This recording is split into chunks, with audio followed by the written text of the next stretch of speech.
from Chicago and the Philippines. A comprehensive review of the week's special community events, featuring many exciting personalities, handled by the most professional Chicago Philippine Reports TV staff.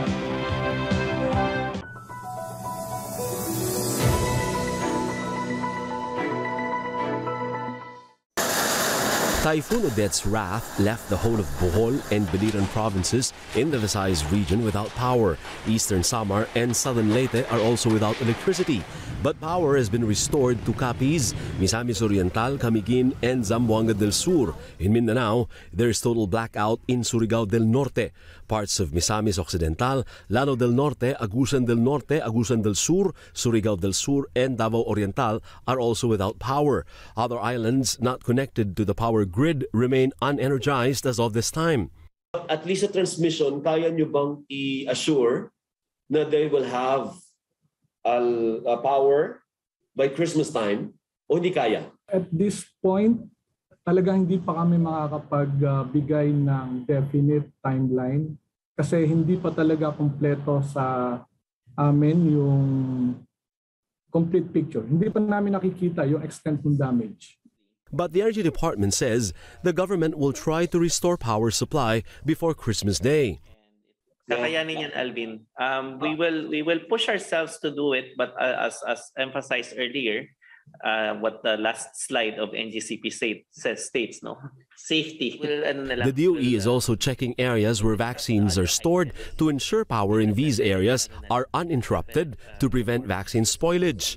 We are now checking through the Power Bureau and our team, the Task Force Energy Resiliency, where these areas are para kahit hindi pa ma-restore yung transmission facilities natin or yung distribution lines, the third redundancy or the genset that is required in that facility is available.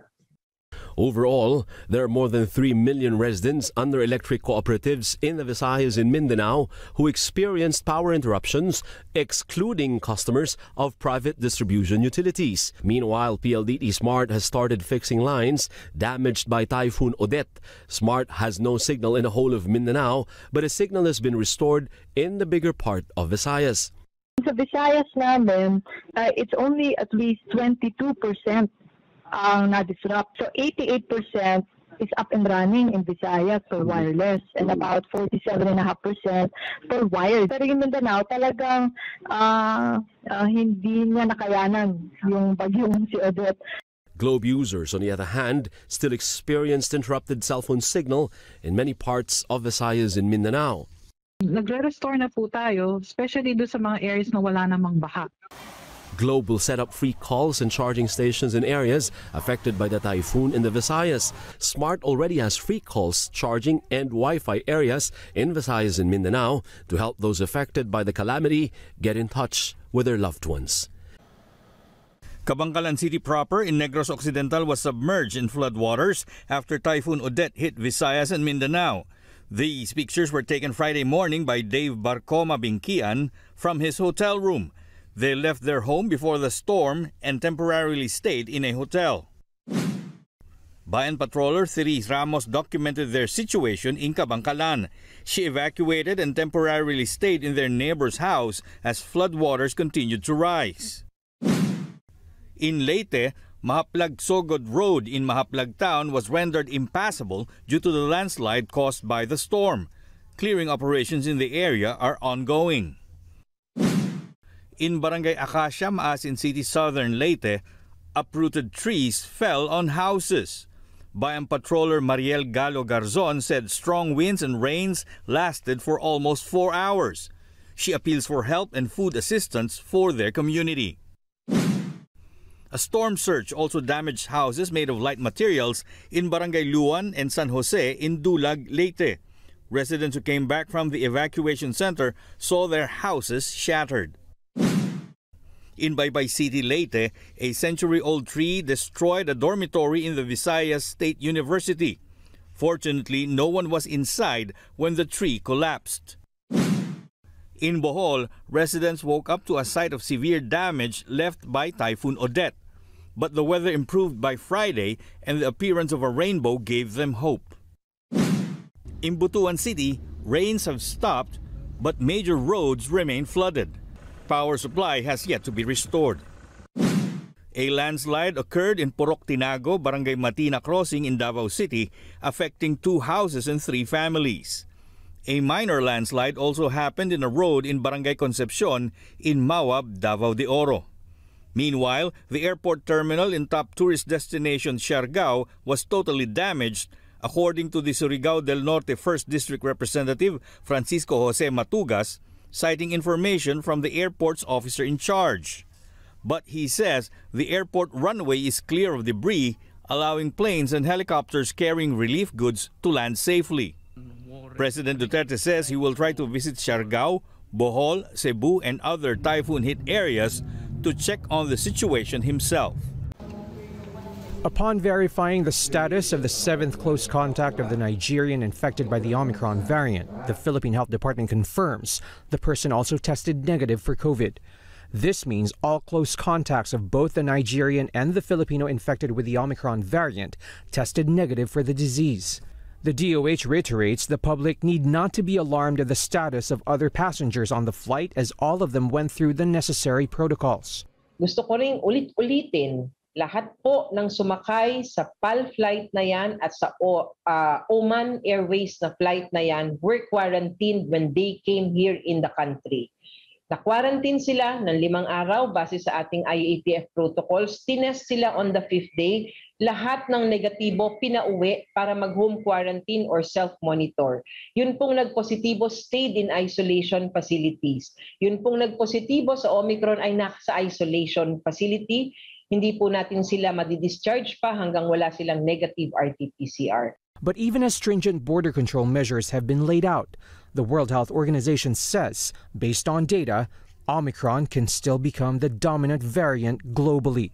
It all points to the fact that it's, from a transmissibility perspective, far fitter for transmission than even the more transmissible Delta variant we have now as the globally established variant. The B.1.1.529 variant was first reported in South Africa in November. In the same month, the variant was categorized as a variant of concern and subsequently assigned the name of Omicron. Barely a month later, the variant has spread to almost 80 countries around the world. This is a reflection of how fast this variant can spread. And that's exactly what we are seeing in countries that are now already reporting local transmission of Omicron. In fact, in some countries, they're predicting that Omicron will be the dominant strain in a matter of weeks. Despite the country's 2 cases of Omicron, numbers continue to be low. On Friday, 582 new cases were recorded, with 74 additional deaths and nearly 500 new recoveries. But even if the country is seen to be prepared for the threat of the new variant, Dr. Abeyasinga says the public should not let their guard down. Because of nearly 2 years of this battle, everybody is now tired. Everybody has been trying to enjoy the recent reduction in the number of cases. And of course, it's the holiday season. So all this is not in favor of being able to control Omicron. He urges the public to avoid congregations this holiday season and to limit them to close family members. Most Asian markets slipped on Friday amid a drop in tech shares and the prospects of tighter monetary policy, while the Omicron variant emphasized risks to growth. The MSCI Asia Pac Index down for a 5th session in 6. Here at home, Philippine shares managed to make a last-minute U-turn to close up nearly 1% at 72.97, also notching its 2nd weekly gain. It was a busy session too, with a 2.7 billion peso debut of Leandro Levista's Solar Philippines Nueva Ecija Corp. Levista says despite daily fluctuations of the market, Solar Philippines offers a solid proposition. Use of proceeds, as you said, is half to construct the 100% of the cost of the first 50 megawatts, which can hopefully be the equity for the 225 megawatts first phase, which would be, let's say, between 100 to 200,000 households in the Philippines. But I would like to emphasize the other half of the proceeds is being used for the acquisition of land for the expansion, even beyond the second phase's total 500 megawatts. And we were given the advice by our colleagues to under-promise and over-deliver. He adds they're planning to list the other solar farms as soon as possible to help meet the implied over 300,000 megawatt capacity the Philippines will need to set up in the coming years. SPNex shares eventually ended higher by 1%. In corporate stories, Aboitiz Power looks to raise as much as 10 billion pesos from the third tranche of its 30 billion peso shelf registration. Plans to offer the bonds by the first quarter of next year to help refinance debt and fund future renewable projects. Still on fundraising, SM Investments is applying for a permit to sell up to 15 billion peso as the second tranche of its 30 billion debt securities program registered back in 2020. Get ready for the ultimate in fresh produce, barbecue, seafood, sushi, and more. Meals made easy. Kimchi with wow. Our dishes make you a star. H-Mart.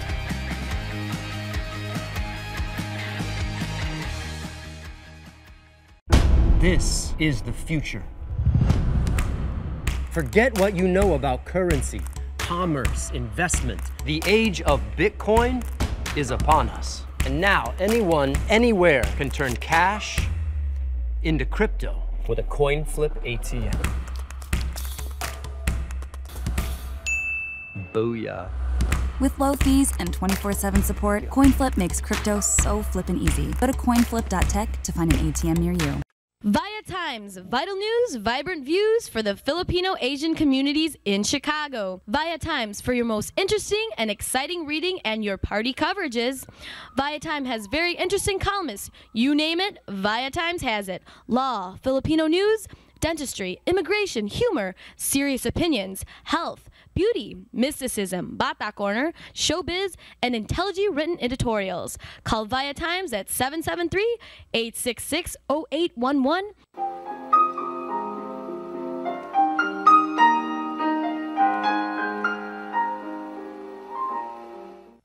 Magandang hapon po sa inyo lahat. Welcome to Veronica's segment of the show. Today, I have a very interesting lady as my guest, and she is an author of this book that sounds very, very interesting, and the title is Jonas and the Mountain. It is a metaphorical love story. And help me welcome the author of the book, Miss Janis Harper. Did I say it right? You did. Harper. Okay. Thank you, Veronica. Welcome to the show. And please tell our viewing audience a little bit about you. Where are you from? And hey. Yeah, hello. Nice to be here, Veronica. I'm right now in BC, Canada, and I live on Vancouver Island in a town called Nanaimo. And it's a bit rainy here right now, but it's otherwise quite beautiful and sunny, and yeah, we get pretty nice weather here on the west coast of Canada. Very well. We envy you. We're here from Chicago. And, having such a beautiful weather even in the winter, in the midst of winter. Anyway. I invited you here today to talk about your book, which really sounds very interesting, just with the title alone. And okay, this is a novel. This book is it's a novel. Can I hold it up? It'll be backwards. But it looks like Jonas and the Mountain. Yes, a metaphysical love story. Metaphysical. Yeah. So it's a love story. What a mixture. It's kind of unusual. But okay. Well, what about this love story in your book that you're talking about? It's a love story of different kinds. It's metaphysical love and romantic and spiritual. To tell you a bit about it, how about I read you the synopsis on the back cover? Would that be okay? Yeah, sure. Go ahead. Yeah, okay. an Eastern mystic, a Western psychic, and a broken man who falls in love with them both at a holy magnetic mountain. More than an unusual love story, Jonas and the Mountain is a quest for the deepest truth, an excursion into the nature of reality. Jonas has been living a half-life since he lost his marriage, his college teaching position, and his best friend all at once. In his darkest moment, he hears a voice in his head, and strange poems start to come to him. Curious and open to exploration, he joins a friend who is traveling to Mount Arunachala in South India. There, Jonas meets the guru, D, who shows him a direct path to enlightenment, and Anamika, an oddly familiar woman who explains the voice in poems and reveals yet another reality of multiple dimensions and partner selves. Jonas seeks to reconcile Dee's and Anamika's philosophies, to find what is true with a capital T, as he struggles to resolve the pain in his past and the surprising ways it appears in his present.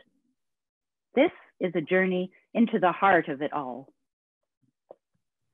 So that covers synopsis of Jonas and the Mountain. Sounds very interesting, and thank you. And it is really, for me, it is thought-provoking mixture of East and West metaphysical theories. Yes. And yeah. How does this novel relate to your life? Why did you write this kind of novel? Okay. So from a very young age, I was drawn to Eastern philosophies and mysticism and spirituality. When I was 14, I was chanting at a Buddhist shrine for an hour a day. And then later I got drawn to Hinduism and non-duality.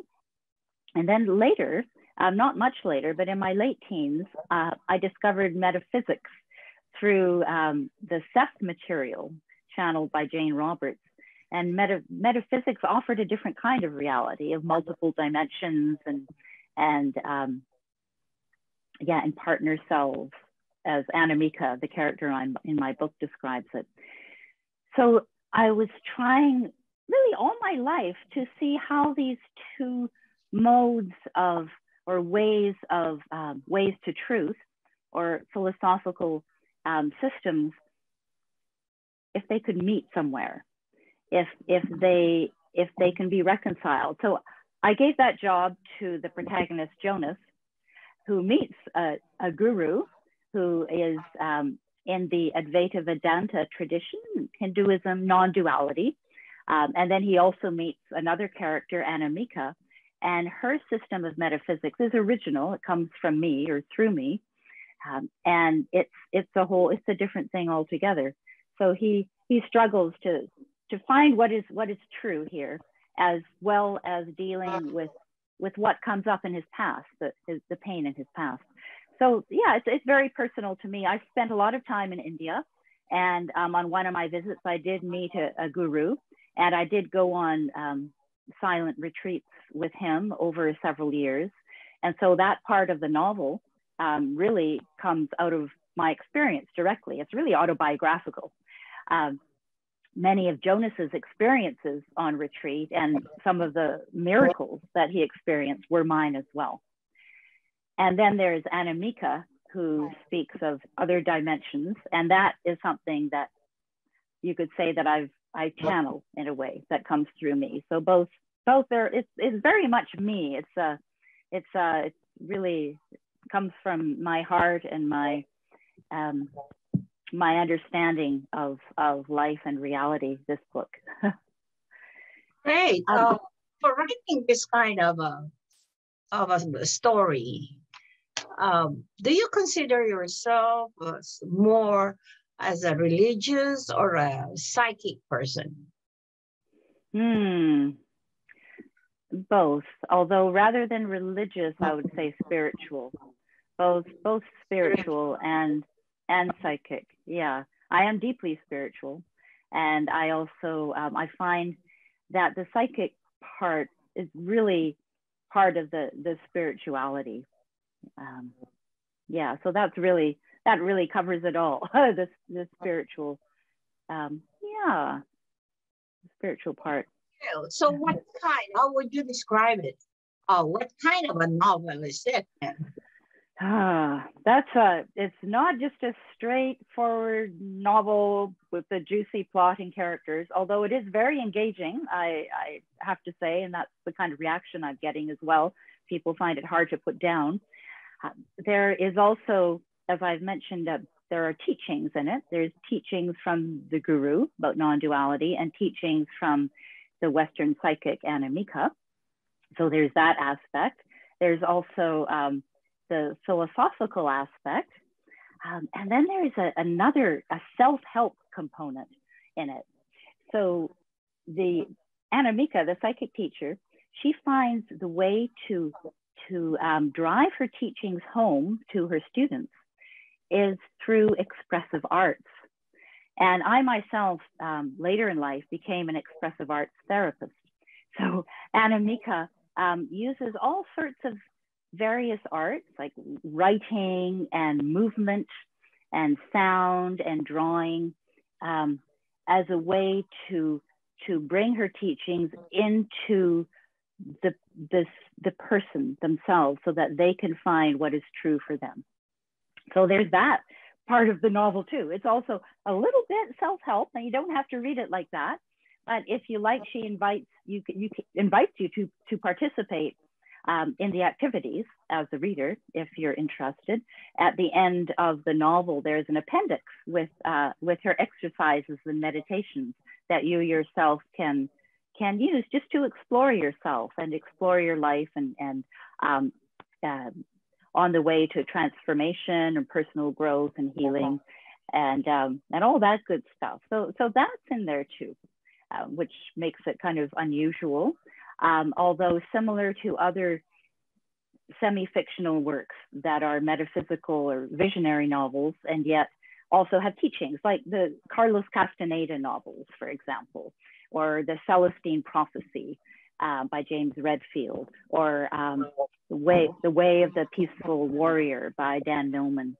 So yeah, it's a part teaching, part self-help, part philosophy, and all love story, and also sneakily autobiographical. Yeah. Hey, terrific. You mentioned about expressive arts therapy in your book. How does that work? Or how do you suggest your readers to use it? Well, in the back of the book, and throughout the book, Anamika gives different kinds of exercises that are also in the back of the book. Oh, it's all backwards for you viewers, so forget that. Here, yes. Here's an example of one. Close your eyes. Imagine that a friend of yours wants to watch a movie and selects one that has your name in the title. You've clicked play. The movie opens. What is the first scene? Write it or draw it on the paper. Don't think about it, just do it in 5 minutes. If you wrote about the scene, now draw it, and vice versa. 5 minutes. And finally, give your movie a title.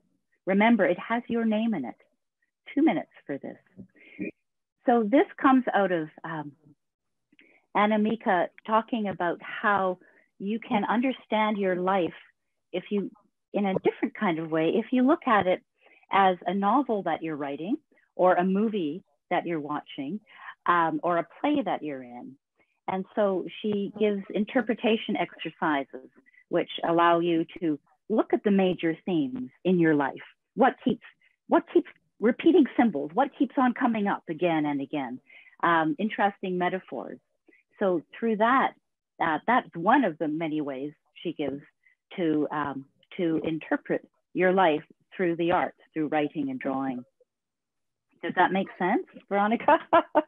It must make sense, because in other areas of our arts, like in dancing, people can use something like that too. of, Yes. art therapy. Yes, Music. Then, absolutely. all right. Very good. Very good. I like it. But what other books have you written before this? Okay. So this is my debut novel. It's my first novel. But I have 2 other books out. All of these, by the way, are traditionally published. They're not self-published.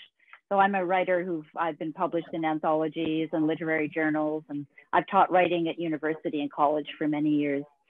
So my first book is a collection of essays and stories from other people as well as my own, and it's called Body Breakdowns, Tales of Illness and Recovery. And those are stories about people's bodies breaking down, mainly at middle life, and their experience in the medical system, in the hospital, and feeling vulnerable, confronting mortality, and that kind of thing. So there's that book, Body Breakdowns.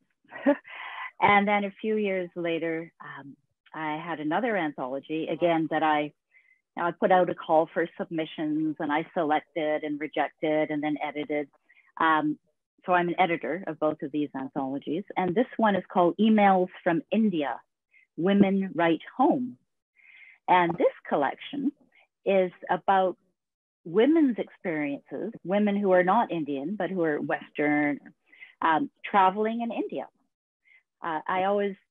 Because I was in India a lot, I saw this interesting relationship between women in India. So I decided to put a book out there about that.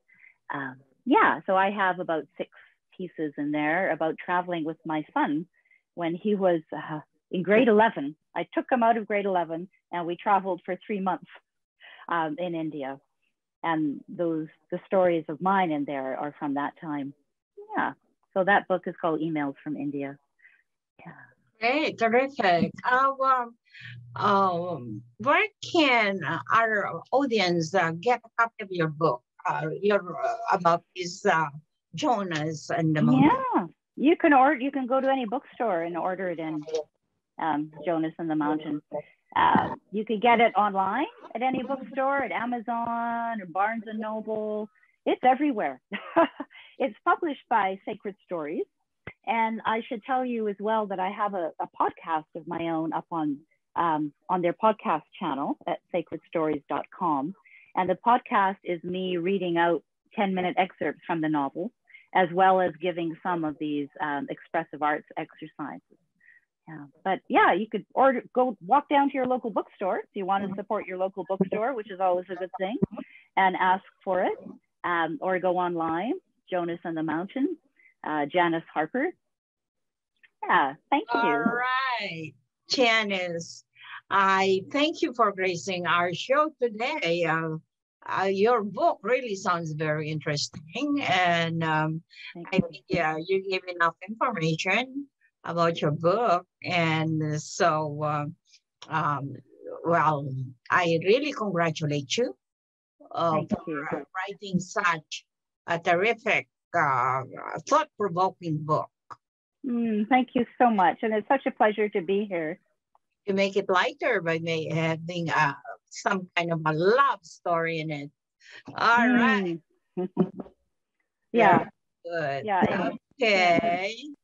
Thank you, Veronica. Gracias. Merry Christmas to you. Same to you. Yes. And thanks. Bye-bye. Goodbye, Veronica. Thank you for having me.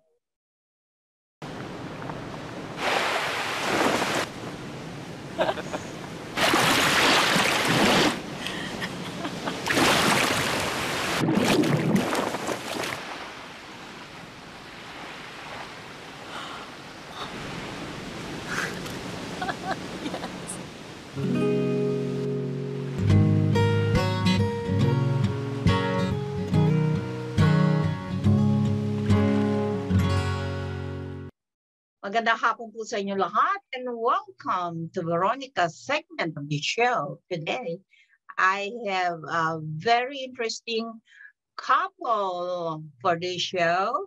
It's a mother and daughter who will be talking about a great project that they're doing for people, well, mostly for elderly this time of the year. And help me welcome the beautiful mother and daughter, Vicky and Tracy Ortiz. I said your names right? I'm Vicky Ortiz and this is Gracie Healy. Yes. Okay. All right. Vicky, you're working for the AARP as a communications director, right? And yes. Is that here in Chicago? It is. So I am the Director of Communications for AARP Illinois. It's the statewide the statewide part of the national organization that advocates and does outreach for 1.7 million people 50 and above in the state. Okay, terrific. And you're here today with your beautiful daughter to talk about this fantastic project that you guys are doing, well, mostly during this holiday season. Can you please tell us about this beautiful project that you're doing for mostly for the elderly? Sure. So during the pandemic, AARP Illinois has been a champion for older adults, especially those in the nursing homes, because we were very troubled by the numbers that were coming out, especially at the start of the pandemic, of the people who were getting sick and dying of COVID in Illinois and nationwide. 75% of them were in nursing homes. And then when it came out to vaccines and the rollout, it was not clear all the time whether or not they could get them. And then when these nursing homes were being locked down because of COVID cases, these vulnerable residents were not able to have any connection with their families and loved ones. As you know, they were shut down and some of them didn't even have the opportunity for virtual visitation. So while we were lobbying for laws to try to help make sure that the vaccines were available and education was out there and numbers were being released, we were also trying to just brighten the spirits of those in nursing homes. So last year we started what we call the AARP Illinois Holiday Cards That Care program. And we just asked volunteers to take a box of our cards, fill them out and send them to nursing homes that we would designate across the state. And so every resident in the nursing home would get a box of cards. That program has now grown in 2 years to 12,500 participants across the state. And there, a lot of them are school children like my daughter here, and she can tell you about it. Her whole school did it and her student council. All right. And your daughter, like Tracy and her friends are really getting involved with this project. Okay, let me ask you, Tracy, how do you like this project so far? I know you started last year, right? And please tell our viewing audience how you like it. It's really fun. I think it's important for kids my age and younger and older to know that, well, some people don't get to see their families at Christmas, so we should make these cards just so they can feel happy too during the holidays. Terrific. What school do you go to? I go to Field Elementary in Elmhurst. Elmhurst. And what grade are you in now? I'm in 5th. All right. And how many of your classmates are involved with this project? Sending cards to the seniors, well, to the seniors at the nursing homes. So I think like everybody in the school did it, including the student council. So people in the student council made more. Did you bring a sample of a copy of the card that you sent out to the seniors? Do you have no, but I did like do a presentation and explained it to my classmates. Okay, very good. And Vicky, you you started this, you said, during the pandemic, right? Right. The first year was last year, and we really just put it together quickly, because at that point, that was when nursing home residents were not even always able to virtually visit with their relatives during the pandemic. Since then, AARP lobbied hard and got Senate Bill 2137 passed, which allows virtual visitation in nursing homes across the state. And it mandates that that's an option for nursing home residents, especially during times like these. So this project is really some kind of a local project that you started here, in which I think AARP as a national organization should really have it spread out to all the offices nationally. We would love it, Veronica, and we would love it if all the viewers of the Philippine Network would get involved. All the credit goes to my colleague Lori in Springfield. It started in Springfield, near where she was seeing all the laws getting changed for nursing home residents, and she just did it with her 2 daughters. And it's now since grown to the Chicago area, and next year we would love for it to grow more.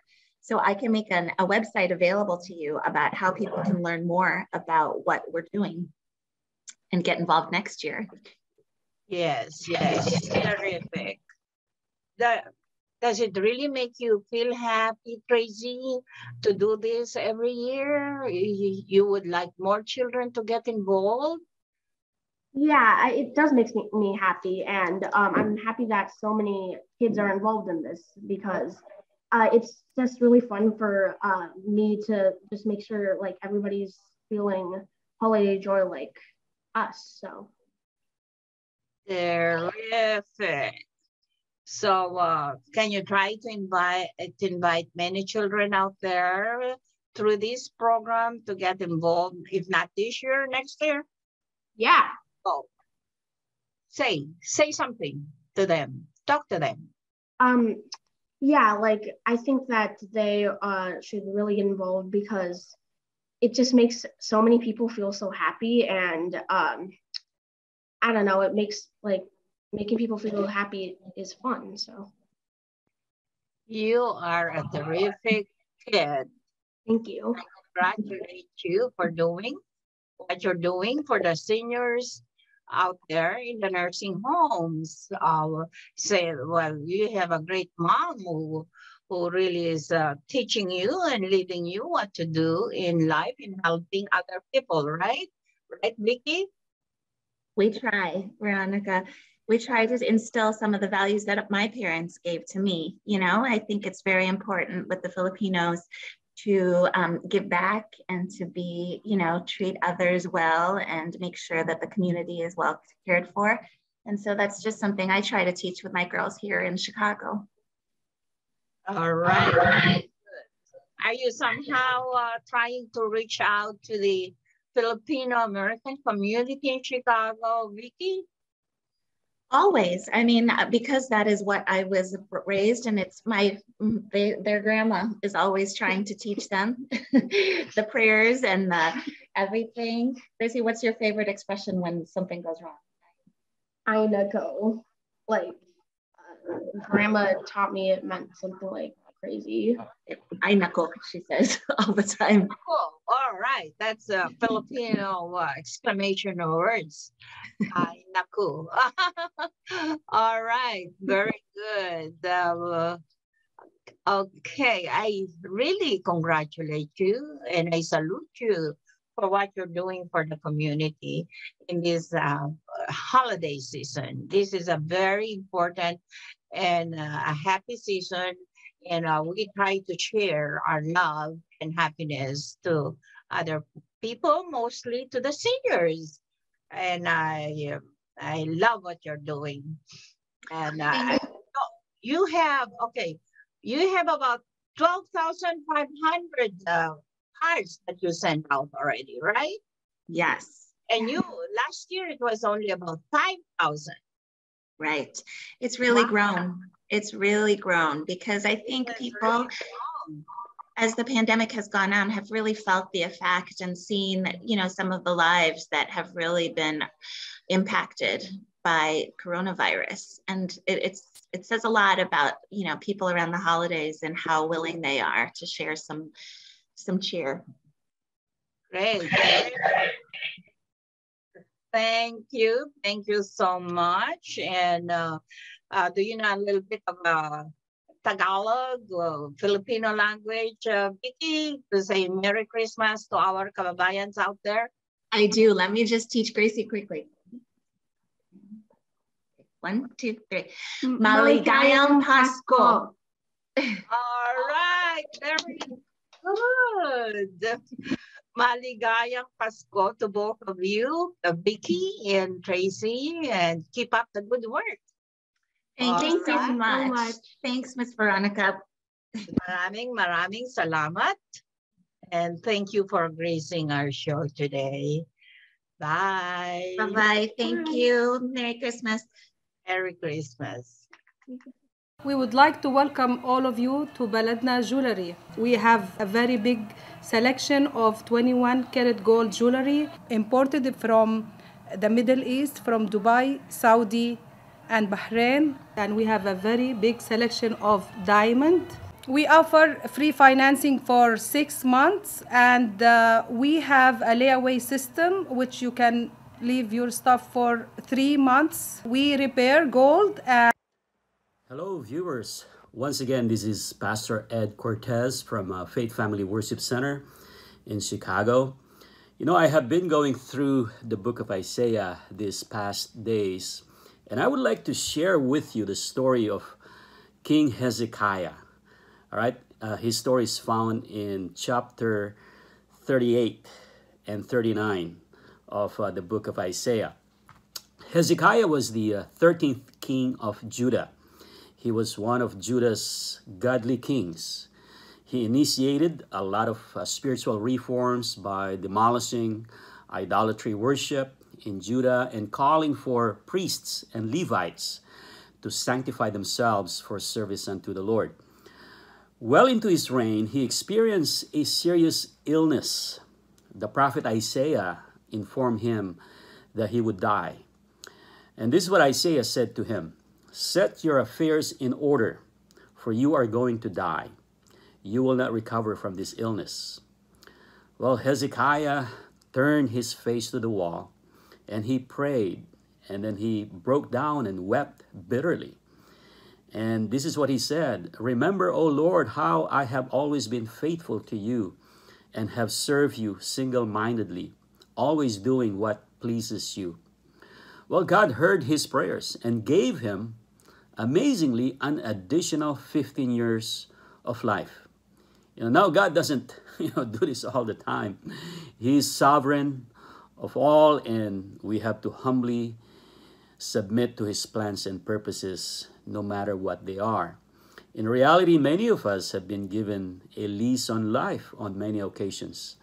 If we have recovered from sickness, or God has rescued us from certain accidents, we can say that God has given us a new lease on life, and there's a reason for that. Well, because God extended King Hezekiah's life, he wrote a thanksgiving prayer and a song of praise. And this beautiful prayer is found in chapter 38 of Isaiah. And if you have the chance, read it. It's a beautiful, powerful prayer. And I'm just going to go quickly over his prayer and point out 3 things. There are 3 remarkable things about the prayer of Hezekiah in chapter 38 of Isaiah. First, we will notice in his prayer that God gave him a new appreciation of life. He started his prayer with these words in verse 10. "I said, in the prime of my life, must I now enter the place of the dead?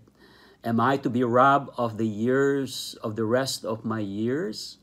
The lesson for us here is that when God saves us from certain harm or accident, when he heals us from our sicknesses and diseases, we should learn to appreciate the value and meaning of life more. God has rescued us so many times, like what I said in the past. He healed and restored us from many sicknesses before, Let's use the remaining days of our lives to love Him, and serve His people. The second thing we could see in the prayer of Hezekiah after he experienced the miracle of God in his life is that he had a new appreciation of prayer. He said in verses 13 and 14, I waited patiently all night. My eyes grew tired of looking to heaven for help.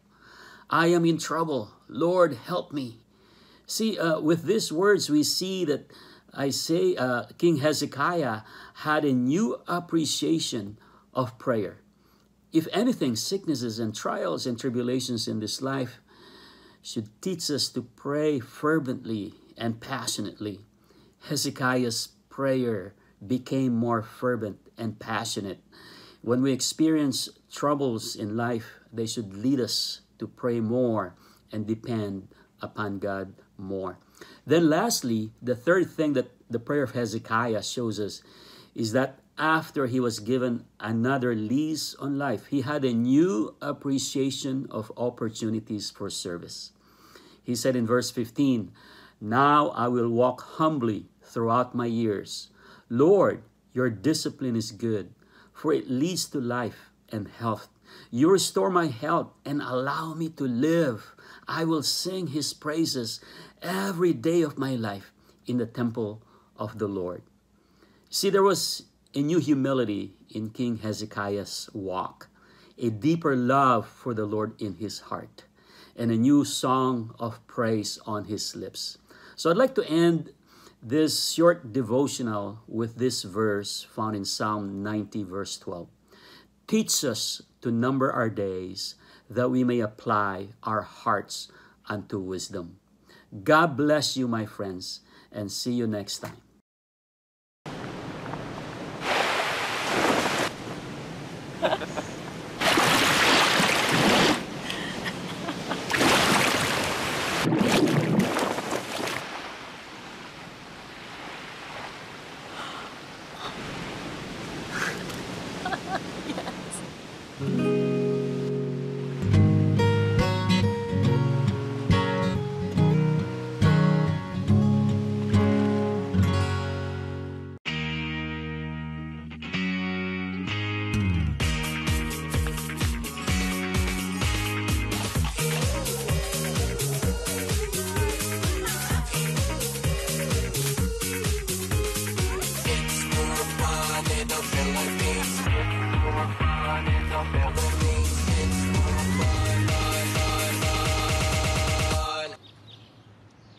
It's more fun in the Philippines.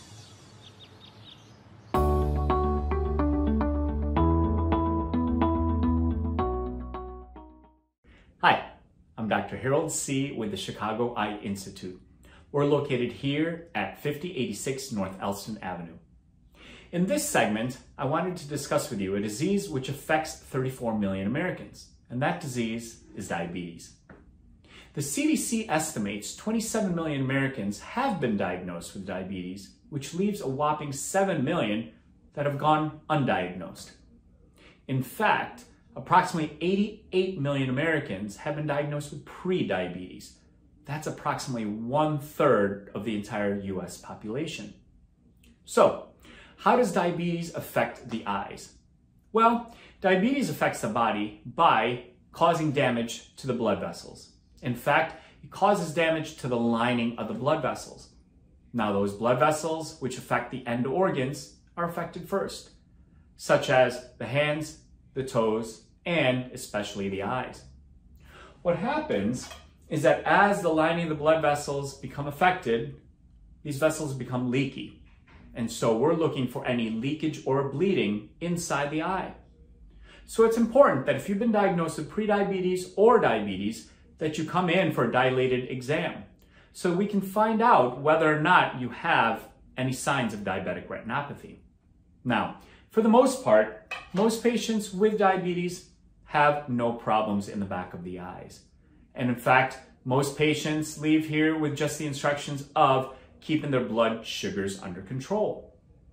The numbers as ophthalmologists that we aim for is 120 blood sugar on a daily basis. Hemoglobin A1C, which is a more accurate measurement of how well the blood sugar has been controlled, ideally should be 7.0 or under. Now, that control can be dealt with your primary care physician. If we do detect any leakage or bleeding in the back of the eyes, it's important then that we send you to see a retina specialist to determine how much and where. And in fact, the treatment may consist of injections inside the eyes, lasers, or even surgery. So if your diagnosis is diabetes, or if your doctor says you are on the cusp, it's important to make an appointment and come on in to see me. We're here again at 5086 North Elson Avenue at the Chicago Eye Institute. Feel free to call us at 773-282-2000, or you can find us online at thechicagoeyeinstitute.com. Again, I'm Dr. C, and thank you for your time.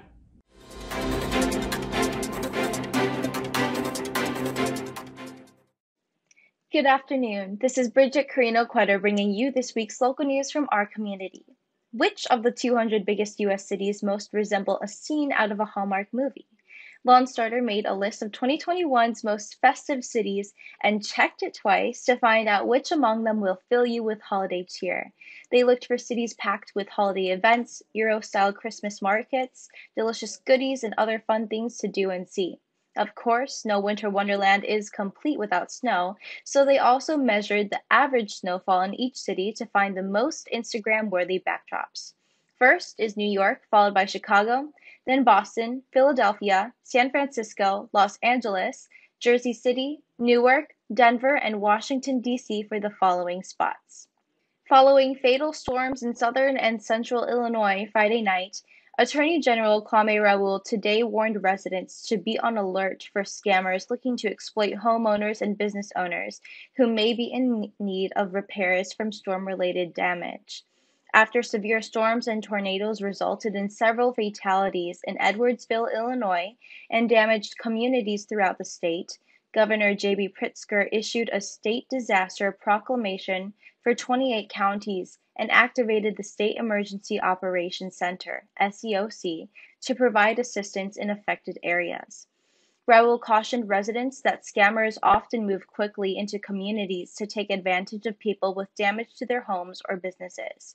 Raoul noted these storm chasers use the opportunity to pressure people into making quick and often expensive decisions about cleanup and construction work. Raoul also warned residents that scam artists may be operating as public adjusters who offer free inspections to submit a claim to property owners' insurance companies. It may interest you to know that the IIC MOF and members are currently preparing different online activities for the celebration of the MOF 2021 as tribute to overseas Filipinos and their families. This is the way of recognizing all overseas Filipinos' hard work and efforts, sacrifices, and normal contributions to national development under the new normal.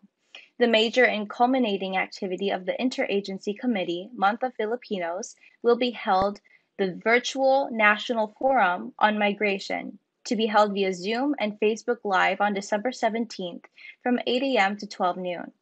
Which is also a celebration for International Migrants' Day. The forum, with the theme, Overseas Filipinos in the New Normal, Supporting Resilience Towards the Post-COVID Era, aims to raise awareness on the various programs and services of the government for the overseas Filipinos affected during the pandemic. It will also highlight success stories of our Filipino migrants, especially during this time of pandemic. The National Shrine of Our Lady of Good Help will once again celebrate the birth of Jesus with the novena for the Nativity of our Lord, Friday, December 17th through Saturday, December 25th. The 9 days of prayer leading up to Christmas Day are prayers of celebration in anticipation of Christ's birth. The days leading up to Christmas Day are usually very hectic for people, so we invite Christians to take a few minutes each day to follow along with the novena and reflect on the true meaning of Christmas, says Father John Broussard, CPM, Rector of Champion Shrine. Pilgrims are welcome to celebrate and participate in the novena at Champion Shrine or from anywhere by signing up to have the daily prayer emailed to them. To sign up, go to the Shrine's website, www.championshrine.org, and click on Novenas in the upper right corner, then fill out and submit the form. The Shrine's Christmas Masses include a Christmas Eve midnight Mass, with additional Christmas Day Masses at 8:30 a.m. and 11 a.m. More than 18 million doses later, the Illinois Department of Public Health is recognizing the one-year anniversary of the first COVID-19 vaccines administered in Illinois. On December 15, 2020, roughly 450 doses of Pfizer-BioNTech's COVID-19 vaccine were administered to healthcare workers after being delivered to the state the day before. IDPH and the Illinois Emergency Management Agency have partnered with communities to host more than 5,600 vaccination clinics around the state, including 1,400 youth school clinics and approximately 1,900 equity-based clinics. Another 870 events have already been scheduled. 1 year and 18 million doses later, the COVID-19 vaccine has saved countless lives across Illinois, said Governor J.B. Pritzker. I am incredibly grateful for the scientists, researchers, and public health professionals who made this historic effort possible, allowing us to reunite with loved ones, return to small businesses, and engage with our communities once again. That's all for today. Thank you for watching our news this week. This is Brigitte. See you next time.